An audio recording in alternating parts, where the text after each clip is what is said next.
बेरोजगारी बहुत भयंकर बढ़ती जा रही है। नौजवानों में आक्रोश है क्योंकि 3/4 आबादी नौजवानों की है। जिस प्रकार राजस्थान सरकार नौकरियों का रास्ता खोल चुकी है, लगभग 1 लाख नौकरियाँ दे चुकी है और 70,000 नौकरियों का कार्य चल रहा है, प्रोसेस चल रहा है। उसी प्रकार से भारत सरकार को आगे आना चाहिए, मेरा मानना है। महंगाई की मार बहुत भयंकर, इनको 10 रुपये 15 रुपये और कम करने चाहिए। ये कम करेंगे तो हमारे 3,500 करोड़ रुपये और कम होंगे हमारे, वो में मंजूर है। पब्लिक इंटरेस्ट में महंगाई कम हो, ये बहुत बड़ा मुद्दा है। मैं मोदी जी को कहना चाहूँगा कि आप इस बात को समझो और समय रहते हुए अभी और आप फैसला करो, ये बात हमें कहना है। सर, कोविड को जब तक लिखित में नहीं आएगा कुछ भी, तब तक हम हटने वाले नहीं हैं। सारे किसान यही कह रहे हैं कि जब तक लिखित में हमारे पास कुछ नहीं आएगा तब तक हम हटेंगे ही नहीं। एक और बात, क्रेडिबिलिटी खो दी ना, क्रेडिबिलिटी खो दी, क्या भरोसा नहीं है। देखिए, ये तो इन्होंने विश्वसनीयता खो दी अपनी। बात सुनिए, बिल्कुल अधिक ठीक कह रहे हैं। देखिए, जब सरकार की क्रेडिबिलिटी खत्म हो जाती है तब ये आशंका पैदा होती है, जो कि आप लोग बोल रहे हो, मीडिया वाले। जब मीडिया वाले बोलता है इसका मतलब आम आदमी बोल रहा होगा, उनके मन में ये आशंकाएं हैं। तो क्रेडिबिलिटी का संकट पैदा हो गया इस सरकार के सामने।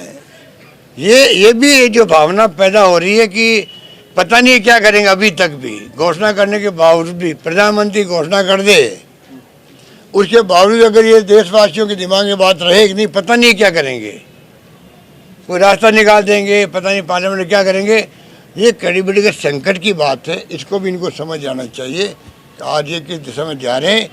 इसलिए हम बार बार कह रहे हैं, देश किस दिशा में जाएगा, किस दिशा में जा रहा है, कोई नहीं जानता है। क्योंकि सारी संस्थाओं पर, जुडिशरी पर, इनकम टैक्स, ईडी, सीबीआई पर जो दबाव है, कोई कल्पना नहीं कर सकता है। उस दबाव में देश चल रहा है। पूरा देश में एक प्रकार से कहना चाहिए कि बहुत ही माहौल है, घबराहट का माहौल है, असहिष्णुता का माहौल बन गया है।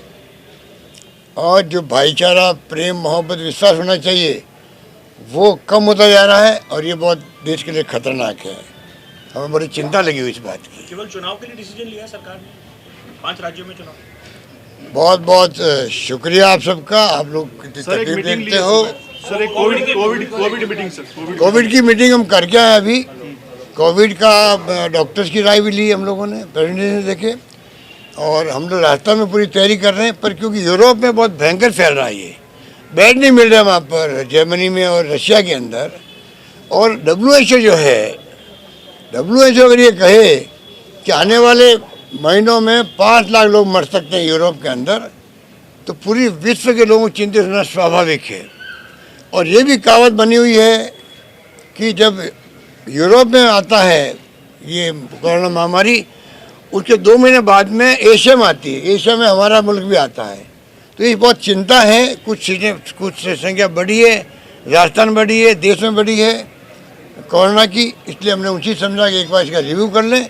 और आज मैंने फैसला किया है, प्रधानमंत्री जी को आज ही पत्र जाएगा कि आप देश के अंदर, राजस्थान के अंदर हमें तीसरी डोज, बूस्टर डोज कहते हैं जिसको, वैक्सीन की, साल भर होने आ गया है। तो साल भर के बाद में 30 मुल्कों में तीसरी डोज लगने लग गई है, तीसरी डोज बूस्टर डोज के रूप में। तो हमने मांग कर रहे हैं कि आप कृपा करके इस पर विचार करो और तीसरी डोज जो बूस्टर डोज है उसको अलाउ करो देशवासियों के लिए, जिससे कि हम लोग तीसरी लहर आने की नौबत नहीं आए, हम भुगते नहीं। मतलब ये बात। स्कूलों में केस आ रहे हैं सर, स्कूलों में आओ, हम जानते हैं, इसलिए मीटिंग बुलाई है। स्कूलों में आने खतरनाक है, छोटे बच्चों के लिए भी। और तीसरी लहर आनी नहीं चाहिए राजस्थान के अंदर, देश के अंदर। ये हम सबकी सोच होनी चाहिए।